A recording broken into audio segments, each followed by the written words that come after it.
Hi, I'm E.G. Lewis, and welcome back to my channel, and the Gothic Hearts Challenge has come to an end once again. Happy March. I'm actually filming this on the evening of the 28th of February, so Friday night, and I have just finished my last read for the Gothic Hearts Reading Challenge. It has been so much fun, so today I'm going to wrap up what I read and what I did for the Gothic Hearts Reading Challenge. So, as a quick reminder, the Gothic Hearts Reading Challenge was created and hosted by Regina at Regina's Haunted Library, and she was joined with co-hosts Aphrodite Lee, author D.L. Tillery, the Mistress of Horror, Elizabeth Sagewood, and myself. And here are the prompts as a quick reminder for this year's challenge. Number 1, Shadowed Hearts. Read a Gothic book, short story, poem featuring a dark romance.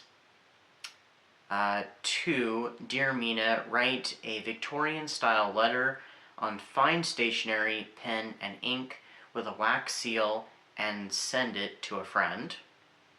3, Dark Castle, read a Gothic book, short story, poem featuring a castle or mansion. 4, Ethereal Whispers, create a Gothic-inspired mood board. 5, Hymns of Shadows, read a Gothic book, short story, poem with a religious theme. 6, Gothic Sanctuary, design a Gothic-inspired book nook, shelf, or reading corner. Share a picture. 7, Feasts of the Forgotten, create a dish or drink inspired by Gothic literature. And 8, Tales from the Crypt, visit a real-life Gothic place, cemetery, castle, museum, house, etc., and make a short video, photo essay chronicling your experience. So for the first prompt, the dark romance, actually that fits into 2 different books that I read. Dracula Bound in Blood by Morgan Black, which was the first read I did for the challenge, and absolutely loved it. I have a review for it down below, so please do check it out. And I just finished reading this book, just before I came upstairs and started filming. Her Demon Lover by Louisa Bronte, aka Janet Louise Roberts. This one came out in 1973. And it was a bestseller Gothic. I just finished it downstairs, and this one would fit into the dark romance. I'm actually planning on doing a review on this one because it's an interesting book, and it was written at a time when there was a lot of occult interest going on in movies and books, and so it's very inspired off of Rosemary's Baby and the stuff coming out around that time. For the second prompt, which was the writing the letters, I did send out letters to each of my co-hosts. Actually, the letters I sent to my co-hosts, I wrote narratives, and I kind of inserted myself in as a character in a Gothic, kind of a Gothic story that had an open ending, as in it was not resolved. As, I was writing, seeking assistance and help, of what was going on in these scenarios. I also wrote some letters to some other friends. They were just regular letters, but they were done with the wax seal and stuff. And it was kind of cathartic. I would like to continue doing the letters, but I think I'll only do it maybe seasonally or monthly, something like that. Not every week though. But it was fun. I've never really written letters before, so it took a little getting used to, but it was fun, so I would like to keep that up. For the third prompt, the poem featuring a castle or mansion, this one would actually fit all 3 of the books that I read. The Dracula book, Her Demon Lover, because they both have castles in them, and I did this buddy read with Regina, and that is Victoria Holt's book, The House of a Thousand Lanterns. This is one that I got several months ago. I know I shared it in a book haul last year. This was one I just went ahead and picked up by chance. It was not one of the Victoria Holt's I was overly interested in, but I found it at a flea market and I thought, you know, why not? Because they did have one of the books that I really wanted, and I was just like, you know, I can add that. It might be interesting. I really enjoyed this book, so I'll probably do a review on it too.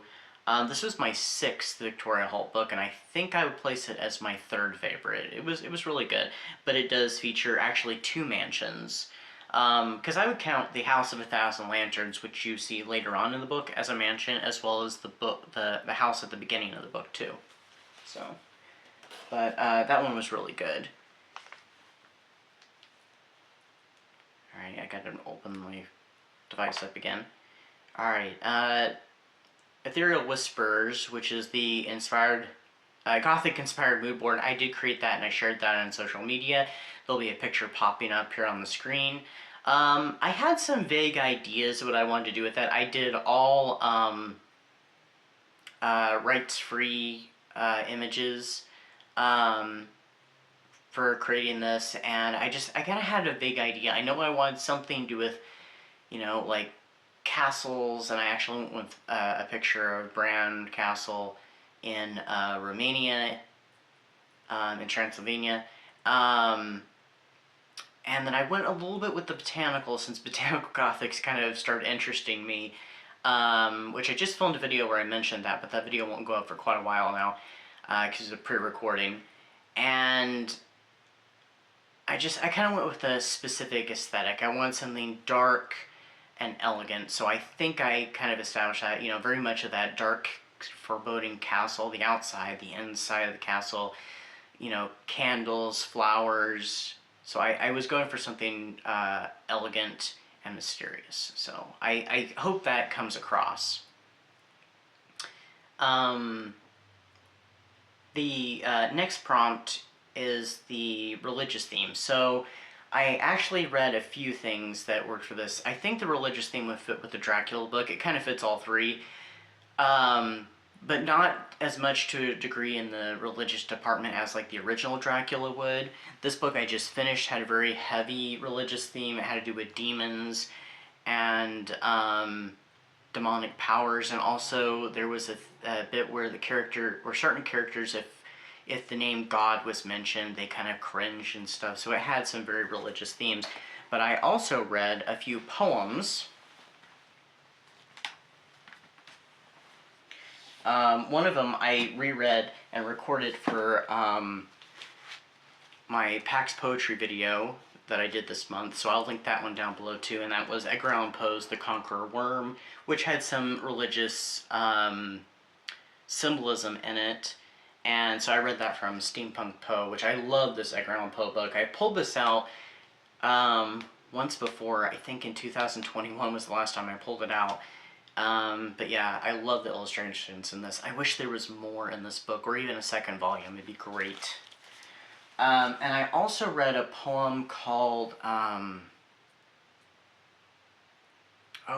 I can't remember the name of it now, and I just went in and checked what it was called. It's a book I haven't put up on Goodreads. I started reading because I just read the one poem out of it, but I do plan on reading more of it. It's sort of a book called Dark Poetry, Volume 5, Gothic Twilight 3 by J.J. Ginty, and, or maybe it's pronounced Ginty, I'm not sure. It was Innocent, it was something Innocence or Innocence, I can't remember. I'll pop the name up on the screen because I already forgot it. But it also had it had religious symbolism, and it had a little more to do with the theme, but it wasn't as strong. But I think I definitely covered it for sure, at least with this book. So,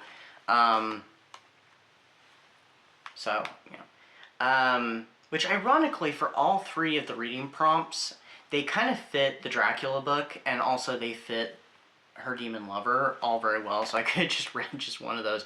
But I definitely wanted to read those 2 books for sure. So,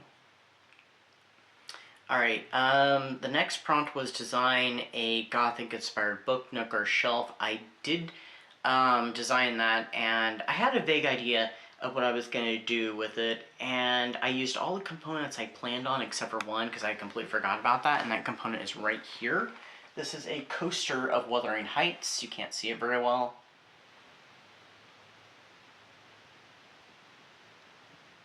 So here is that, I guess you call it a bookshelf in this case, and I did incorporate Desmond into it. I thought he'd be perfect. When I redo the library, because this is going to be like my last main video for a little bit, because I'm taking the rest of this month off, so this is the only Saturday video. When I get back, the library will probably look a little different. I will have some pre-recorded videos though. So the library will be looking like this again a couple times, but I'm thinking about moving that over here somewhere. So I'm going to do a kind of a slight redesign and rearrange some of my books. So like I said, I will be taking the month of March off. This is my only Saturday video. I will have some Wednesday videos that I pre-recorded, and they're going to be all poetry videos dedicated to International Women's Month. So also happy International Women's Month, and do tune in for those every Wednesday during March. Alright, so we have only a couple more prompts here. The Feast of the Forgotten prompt, I did create a drink and I actually watched a movie with it.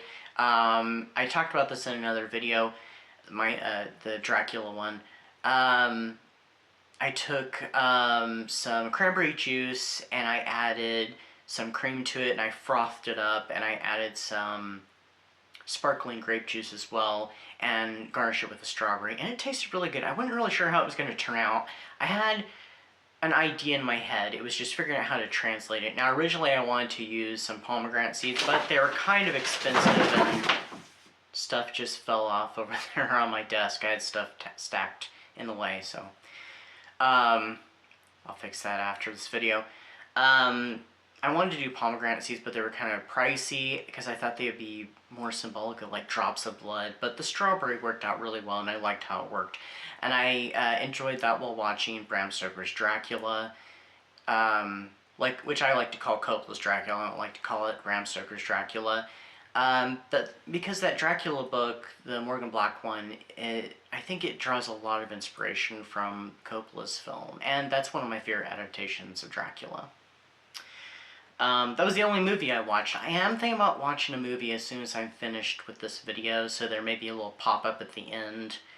I might put everything visually that I read before I leave. So the final prompt is Tales from the Crypt. So I went and visited a cemetery that I live fairly close to, and I'm glad that I did, because if I had waited a few more days, it would have been nearly impossible. It was 28 degrees that day, and yeah, we got some bad weather that came through, ice and snow, and one of the days it was below 0 in the morning, so there was no way that I was going to be doing it. I think the next possible time I could have done it would have been like the day before the video came out, because I did do that as a video, and it is also linked down below. It was the previous video to this one, this past Wednesday. Yeah, like I said, I'm glad that I did it when I could. It was still plenty cold, but so much better than what it ended up being a few days later. So that is my wrap-up of this year's Gothic Hearts Reading Challenge. Like I said before, this is one of the reading events that I look forward to every year. It's very close to my heart.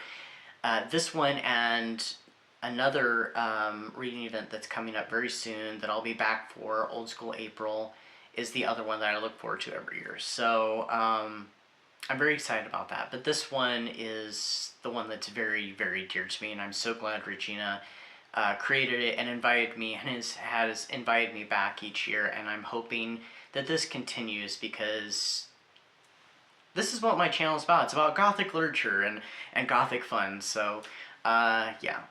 But anyway, that's what I got for you. I'll see you all very soon in April, but tune in to my pre-recorded PAX Poetry videos, and until next time, stay safe, stay spooky, and I'll see you then. Bye-bye.